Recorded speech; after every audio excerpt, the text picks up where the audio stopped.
This dream took place on July 6, 2012, and I call it the Post-Apocalyptic Castle Host Tours to Hobbiton. The study in this dream is a castle, and it's a large castle housing thousands of survivors of the recent apocalypse. And my dream doesn't tell me what happened, but I know that the apocalypse has occurred. So the people live here, they work, they teach, and they go on tours into other realms. Since our world has gone down the toilet and there are no decent travel destinations, we have to go to other realms and dimensions. So I'm in my bedroom, which is very much like the dorm room I had in college. And I walk out into the hallway, which is very narrow and it's so crowded I have to squeeze between and shuffle around people. And the hallway has vaulted ceilings, archways, stone walls, and it is lined on both sides with shops, classrooms, and tourist information centers. So at the end of this hallway is another, running left to right, leading to even more hallways. It's completely deserted, and every door is open with the lights on, and every room is the same. The beds are stripped of their bedclothes, and there is clean laundry piled high beside each door. So it seems in the post-apocalypse we have housekeeping services. So my mom sees me and we both go down a set of stairs to a dark dungeon.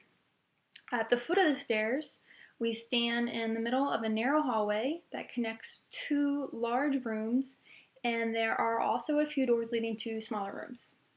So in each room are cribs covered with blue and purple satin, and there are dolls facing the opposite wall.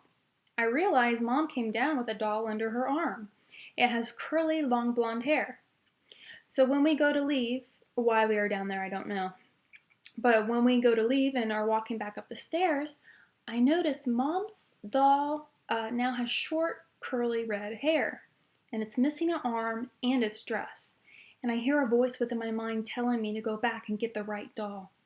And I am suddenly aware that this is some type of trick of an evil presence in the basement. And I tell Mom this, and she agrees.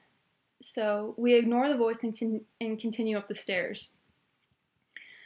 So once I'm back in the hallway I had been in earlier, with all the shops and such, I see a shop that has a sign saying, "Learn about the town of Hobbiton." And I'm dying to go inside, so I track down my sister to go with me. And what no one else knows is that we have a secret. And our secret is that we can turn into hobbits at will. And we are in fact hobbits, transfigured to look like humans. And we contemplate whether we should visit the shop as hobbits or humans, but decide to stick with our appearance as humans. So inside is a shopkeeper, and he's wearing jeans and a white t-shirt, and he is tall, thin, and scruffy looking, and he has dark hair and a mustache, and he has a 5 o'clock shadow, the type of stubble that looks really sexy on a guy. So the store is very small and compact, and there is clutter everywhere. And decorating the walls are posters of Hobbiton, and they're like, obviously, where hobbits live, green hills, blue skies, beautiful flowers. And there are also postcards and brochures by the register. And the shopkeeper asks us if we want to schedule a tour of Hobbiton. And we tell him that we've been there. And we know everything about it. So apparently I end up visiting Hobbiton because that is where my dream takes me next. So, one of the hobbits I'm visiting is very old, and he's a good friend. And he's throwing a dinner party which will last several days. And I have a list in my hand describing the food and beverages,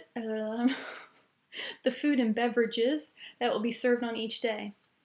And also on this list there is a description of the likable good qualities of my dear friend, the old hobbit. And during the last evening of the party, I help the old hobbit light hundreds of candles, and they are white candles and red crystal votive holders which are suspended atop antique wrought iron stands. And the stands are lined up to form a perfect rectangle in the center of the room. And the walls are made of dark gray stone, and the ceiling is very, very low, and it's brushing the top of my head. because I'm actually kind of tall in real life, so I guess I'd be a tall hobbit. And there aren't any windows in the traditional sense, but there is a long, wide opening carved into one of the walls. And out of this opening, I can see the whole town. And throughout the town are other parties lighting up the night, with candles flickering within the houses that are exactly like the old Hobbit's arrangement. And here my dream ends. It ends with me standing there looking out into the town as the old Hobbit sits within the rectangle of candles, and he's all sad because no one showed up for his party except for me. So that's it.